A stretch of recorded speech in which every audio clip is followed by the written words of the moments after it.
रावराम साहब, साथियों से आप सबको पता है कि हम पुवाड़ सोगर मिलके पहले भी अपने जिले को भरतपुर करवाने के लिए लड़े थे, आज भी लड़ रहे हैं और आगे भी जब तक हमारा जिला भरतपुर नहीं होगा तब तक लड़ते रहेंगे। जैसे मैंने आप सबसे कहा था कि बहुत जल्द अनशन करने वाला हूं और अनशन करेंगे, हम सब मिलके इस लड़ाई को लड़ेंगे रारे और कुम्हेर तहसील भरतपुर में शामिल करवाने के लिए। साथियों, मांग हमारी कोई सरकार या फिर किसी जाति विशेष या किसी पार्टी विशेष की नहीं है, ये मांग हमारी जायज है। आप बताइए, जब कांग्रेस सरकार थी, जब कांग्रेस सरकार की एक सभा हुई थी तो आदरणीय महाराज साहब ने भैरव साहब से कहा था कि साहब एक छोटी सी मांग और है कि हमारी रारे तहसील को तहसील बना दीजिए। तब वो 1 मिनट में वहीं की वहीं तहसील बना दी। तो इतना बड़ा मुद्दा नहीं है, इसको माननीय भजनलाल शर्मा जी को भी पता है, भरतपुर से निकले हुए हैं कि वास्तविकता से हमें क्या परेशानी झेलनी पड़ रही है और वास्तविकता से हमें क्या परेशानी है। तो मैं माननीय मुख्यमंत्री से भी निवेदन करता हूं कि आप हमारे भरतपुर से हैं, आप इस मांग को राजनीतिक फील्ड ना बनाकर, राजनीतिक अखाड़ा ना बनाकर जल्द से जल्द हमें भरतपुर में शामिल करने के लिए प्रयत्न करें, जिससे कि आप हमेशा रारे और कुम्हेर तहसील वासियों के दिल में राज कर सकें।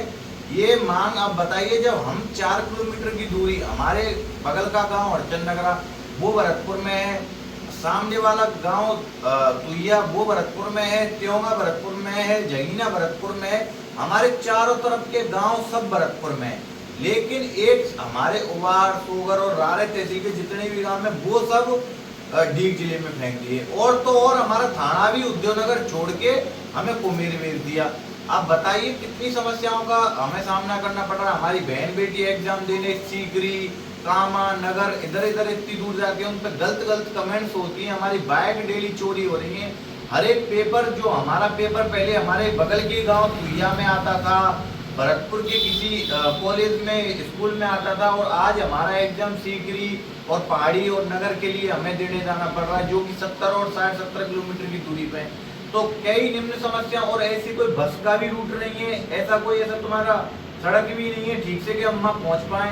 तो आपसे रिक्वेस्ट है, आपसे निवेदन है कि अनशन करने से पहले ये बहुत बड़ा उपरांदोलन होगा। और मैं कह देना चाहता हूँ, अगर मैं अनशन पर बैठने वाला हूँ तो पहले मुझे चेक कर लें कि मैं पाकिस्तानी तो नहीं हूँ, किसी से फंडिंग तो नहीं मिल रही है, या किसी कोई विदेश की ताकत तो नहीं है, या फिर कोई पाकिस्तानी मुझ पर करवा तो नहीं रहा है, या कोई कांग्रेस वाला तो नहीं करवा रहा है। अगर मैं गलत पाया जाऊँ और फोटो तो मुझे अभी पुलिस पकड़ ले, कहीं पता चले कि अनशन करूँ, उस दिन पता चले कि राहुल को फंडिंग मिल रही थी, कांग्रेस से कर रहा था, बीजेपी से कर रहा था, कोई विदेशी ताकत थी, ये थी। क्योंकि मुझे पता है इस सरकार में जो बोलेगा उसको ये गलत ठहराने का प्रयास करेंगे, जिसका जिम्मेदार हमको ही गलत ठहराया जाता है। क्योंकि ये सरकार चाहती है कुछ बोले ना, चुप रहें, सब मस्त रहें, बस इनके पीछे इनको वोट डालते जाएं और कुछ ना करें, ये अपने अधिकार को नहीं मांगे।